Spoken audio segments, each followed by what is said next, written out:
I'm with Doreen Moore, author of the intriguing book, Good Christians, Good Husbands. And we are on part 3 of a 3-part series, so you definitely want to watch parts 1 and 2. Today, Doreen is going to talk about a third individual, a leader from centuries past in the Christian world, and his marriage and what we can learn from it. So, Doreen? Thanks, Mary. Mm-hmm. All right, now we're going to talk about Jonathan Edwards, who was a pastor in the 1700s in New England during the time of these great revivals that John Wesley and George Whitefield were also a part of. He was incredibly significant in his day, and today he's got descendants who still love and serve him, and lots of people read Jonathan Edwards today. And Jonathan Edwards also had a wife, and he had a family. His wife, Sarah, they were married for many years, loved each other dearly, and their marriage was absolutely legendary. Even George Whitefield stayed at the Edwards home for a while, and at the end of his time, he said this about them: "A sweeter couple I have not seen." Think about that for a moment. All his travels, England, Scotland, Wales, Ireland, and up and down the eastern seaboard of America, the 13 colonies. George Whitefield said this was the most impressive marriage he had ever seen. That's pretty amazing. Now, certainly, Sarah Edwards contributed to that. She was an absolutely phenomenal woman. She was very godly. She was devoted to the Lord, to her family, and to serving in her generation.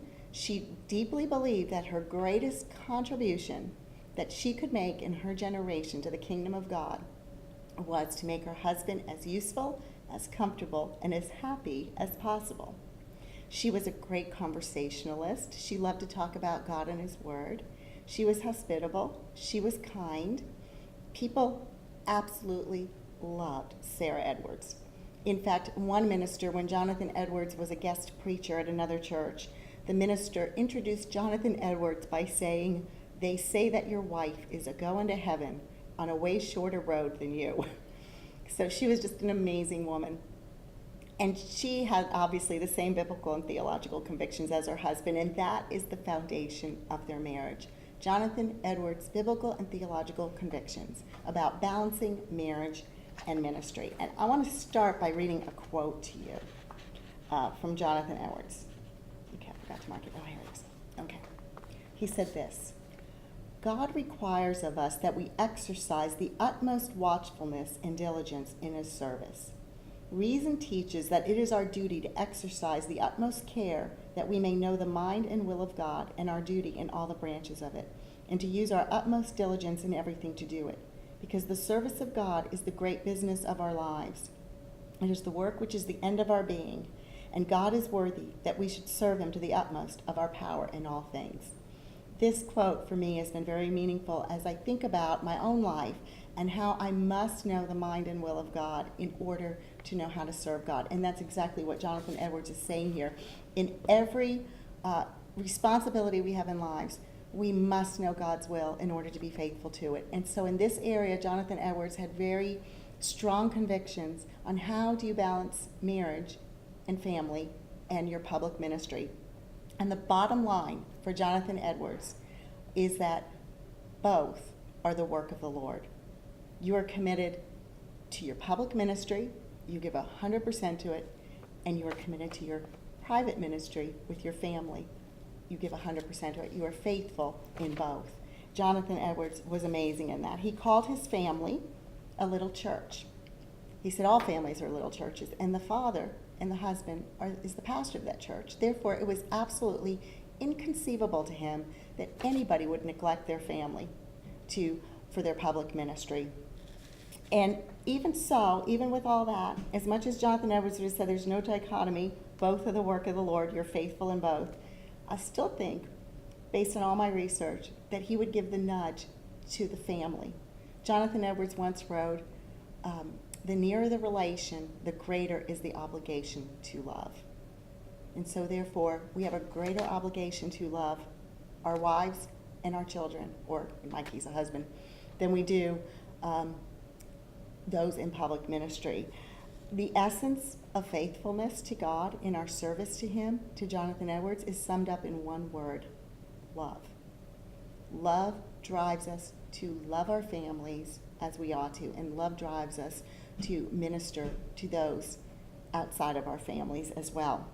Now, in the case of John Wesley and George Whitefield, their wives died before them. But in the case of Jonathan Edwards, he died before his wife died.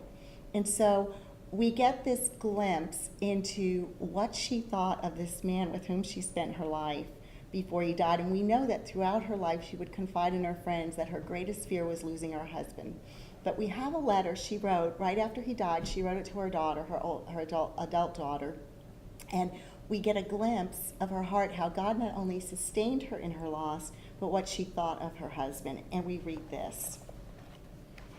Such a beautiful letter. She writes to her daughter, "Oh, my very dear child, what shall I say? A holy and good God has covered us with a dark cloud. Oh, that we may all kiss the rod and lay our hands on our mouths. The Lord has done it. He has made me adore his goodness that we had him so long. But my God lives, and he has my heart. Oh, what a legacy my husband and your father has left us. We are all given to God, and there I am, and love to thee." Jonathan Edwards had a huge influence in his day. He has a huge influence on people today, and he has a huge influence through his legacy. His descendants, some of whom still walk the earth today, still love and serve him, and I myself have met a number of them. Thank you, Mary. Well, Doreen, I know that your book has 5 chapters, and the 5th one has some really good concluding points. So how would you summarize that? Well, all I'm going to say about that is it's a summary of what we talked about, and then it's 13 biblical principles how to think about this topic of marriage and family and ministry. So some really good applications for us of everything that Doreen has talked about here. So I have a link that you can go to buy her book. I think you will really enjoy it and benefit from it. And I know I do, just knowing Doreen and how she lives out the principles that she talks about. So thank you so much for all of that, Doreen.